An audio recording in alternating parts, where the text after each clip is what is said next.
Hey friends, it's Vanessa. And Kaylee. And this is another episode of The Struggle is Real. Because we know the struggle to talk about mental health and be mentally healthy is real. The struggle is real. So it's February. So you can probably guess that means we're going to be talking all about relationships. And not just romantic relationships, but family relationships, friend relationships, work relationships, Barista relationships. people on the street that you see every day and awkwardly nod to. You name it. We've already talked about why social support is so good for you. And if you don't remember or you don't know, go back and watch our other episode. Word evolution was thrown around a lot. There were some dinosaurs. It was great.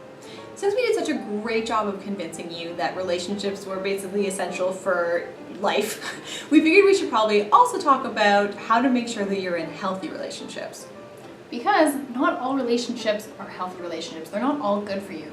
Sometimes they can actually leave you feeling really lonely and really unsupported. There's this amazing quote by Robin Williams, and it's all about how he thought that the worst thing in life was to end up alone. But it's not. It's actually ending up with people who make you feel really alone. Love it or hate it, we need relationships to survive. Literally. People who feel connected to other people live longer and have less mental health problems than people who feel unsupported and don't feel like their needs are being met by their relationships. And people who feel lonely or don't feel supported in their relationships tend to experience a lot more things like depression and anxiety and physical problems too. Basically, good, healthy relationships work to buffer the effects of stress on our well-being. You can think of it as like a shield. Exactly. So when crappy things happen, they just can't affect us the same way as if we didn't have that shield. Knowing that you have someone in your life to just share the load with and just kind of weather the storm with you helps to make that storm easier to go through. Even if they're not even actually with you in that moment, just knowing they exist somewhere in the world just makes everything easier. But if our relationships aren't healthy or we feel like our needs aren't being met in that relationship, it's likely that we're already feeling stressed about that relationship. Exactly. So when that crappy thing happens, like someone knocks you over in the bus or the barista puts almond milk instead of coconut milk in your latte, it just adds the amount of stress in your life. We don't have a shield to protect us from the crappy stresses. And the point that we want to convey today is that everyone is capable and deserving of being in these nice, healthy relationships that give us shields from stress, and nobody deserves to be in relationships where their needs aren't being met and people are being crappy to them. What we need to do then is to make sure our relationships are doing their job. Exactly. We have to make sure that the relationships we're in are healthy and functioning and meeting our needs. We want to feel supported by our relationships. Is that so much to ask for?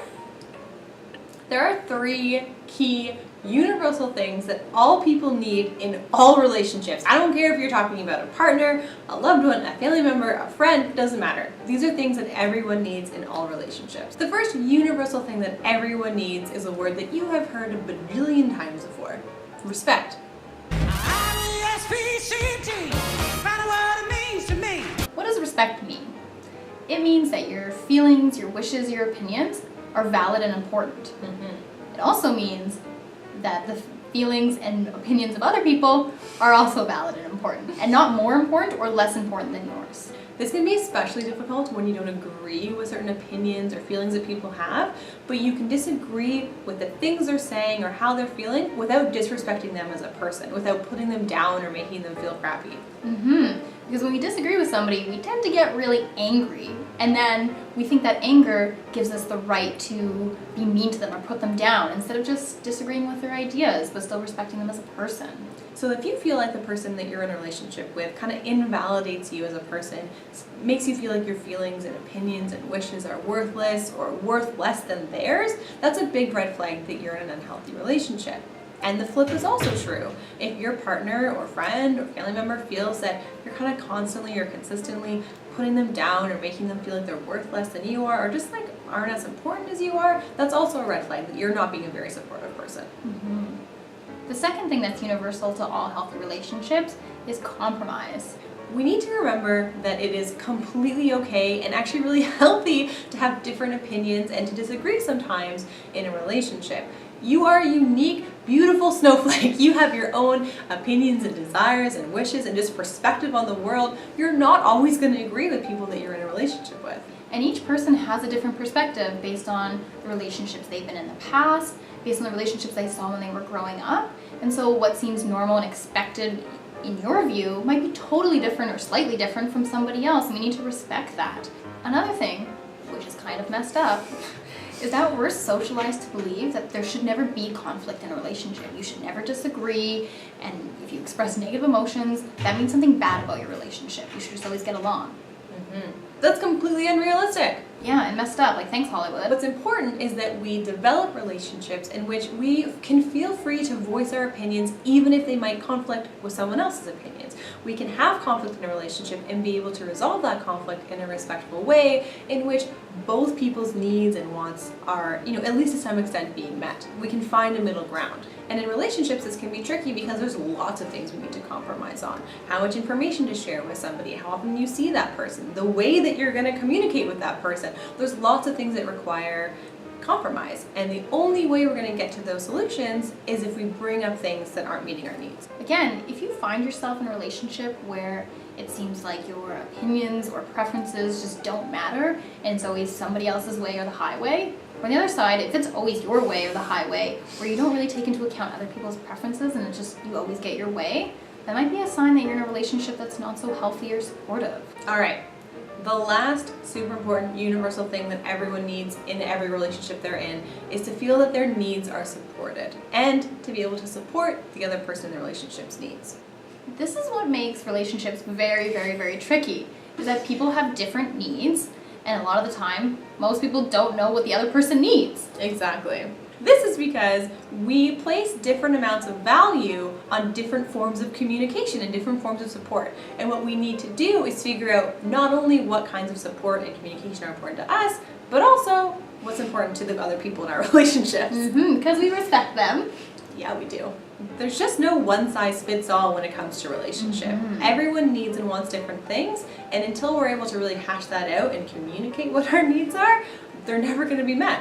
So for example, some people really feel supported by hearing certain words and certain language. So think of a time, after you hang out with a friend and you get a message from them saying, "It was so great to see you. I love spending time with you. Let's do that again soon."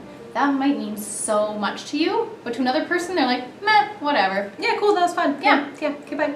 Some other ways of communicating support is that for some people, little small acts of service are really important. So, dusting your car off in the morning, or making a lunch, or hey, I saw this chocolate bar you liked, so I picked it up for you. Just very small little things. Or some people really like quality time. And so, I don't have to hear special words, but if you just come over and hang out with me, that makes me feel really supported and really great. And this might come as a shock to you, but some people really feel supported and cared for with physical things, like being touched or hugged. Yeah. I know that's weird, Yeah. but apparently it's true. Who can imagine? That's the weirdest thing in the world. Who likes hugs? I like hugs. Does not like hugs. My name is Kaylee and I don't like hugs. This is a perfect example in how people have different needs and could really hate something that somebody really likes. Exactly. And this goes back to what we were talking about when we were discussing how important compromise is. Sometimes you have to learn to express things in ways that you might think are weird because they're really important to the other person. If I'm really, really upset, Kaylee knows that I might need a hug. If Kaylee's really, really upset, I know not to hug her.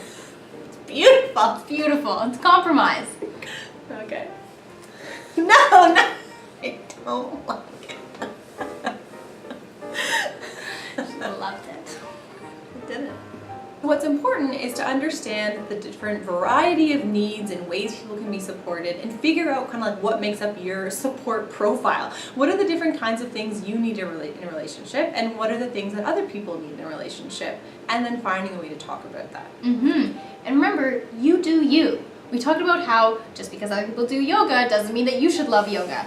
Just because a lot of people might like words doesn't mean that has to be your thing. Just own and embrace the things that make you supported.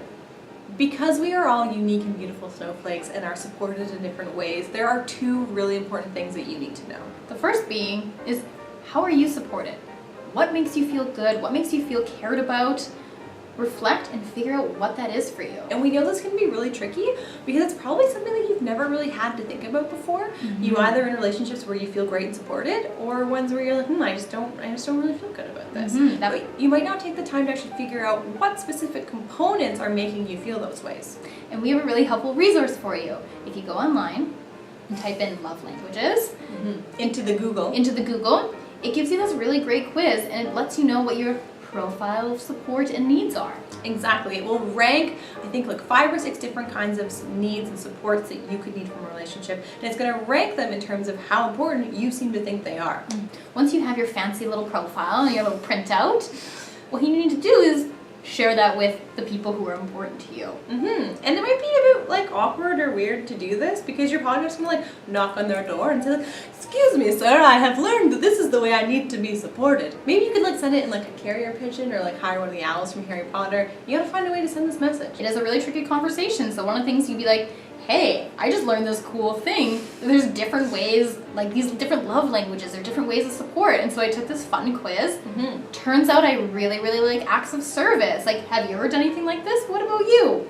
How do you like to be supported? And just a side note, don't get thrown off by like love languages. Again, this does not mean that you can only do this with like some kind of intimate partner. You also have feelings of admiration for your friends and family members, so you should also learn how to communicate your support to them. The reason this is so important is because, like we said, the person in your life might think that they're communicating their support to you really well, but maybe they're not. And if you're not communicating in a way that you can both be heard and that your support is communicated, you're not going to really realize how important you are to that person. And vice versa. They're never going to know how important they are to you if you can't communicate your support properly. So learn what kind of things your partner or friend or family member needs and wants and loves to get in a relationship. Figure those things out and then figure out a way that you can provide those to them. It might be especially awkward, like we were saying, if they're kind of the opposite of you. So if they really like to get hugs, that's just not your like default mode.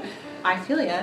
Sometimes you're going to have to find a way to compromise on how to provide that support to them. You might be going out of your comfort zone a little bit in order to support them. But then it also means that they're probably going to go to their comfort zone to support you. You meet in the middle some way. Exactly. All right. Recap. Is that a duck? The little duck. Healthy relationships are a great thing for both our mental health and our physical health. Exactly. People who feel supported, people who feel they have connections in the world, have way less mental health problems, way less physical health problems, and actually live longer than people who don't have these connections. This should be a big priority for you. Public service announcement, you need to have connections and support in your life. You need to. And remember, you are deserving of those. Everyone deserves to have a healthy, supportive relationship. Doesn't matter. And there's 3 things that's universal to all relationships. Partners, family, friends, whatever. It's respect, compromise, and supporting each other's needs. Okay. So because we like to, make sure you have something to think about until we see you again in 2 weeks, I know it's a really long time, we have a challenge for you. Challenge. So first, evaluate the support that you have in your life. And the important thing is, do you feel supported by the relationships you have? Exactly. Remember, it doesn't matter literally at all how many people follow you on Facebook, how many people you have on Instagram. It doesn't matter. What matters at the end of the day when you go to bed, how supported do you feel? That is the #1 best indicator of all those good mental health, physical health outcomes that we've been talking about. Do you feel supported? The second thing is to evaluate how healthy your relationships are. Do you have those 3 important factors in your relationship? Are you being a good support, and are you being supported by the other person? And finally, figure out what your needs are, figure out what your partner's needs are, and see if you're actually doing those things, and have a conversation about it. Exactly. Make sure that you're getting the support that you need in a way that you can really understand it, and make sure that you're supporting people in the way they want to be supported. There's no point in hugging people if they don't like hugs. There's no point! All right, well, thanks so much for, joining us again on The Struggle is Real. We really appreciate your company today. It's nice to see you. Nice to see you. Well, we know the struggle to talk about mental health and be mentally healthy is real. But hopefully after this week, it's a little bit easier. The struggle is real. This is what happens when you go on a script. I know. I can't even say the word script because it wasn't in the script. Okay. Suck it to me, suck it to me. I never knew what that meant. Suck what to? Like if you don't get your respect, you fight. Okay. You fight. Okay. You don't put that in there. Yeah. Gonna fight for your right to be supported.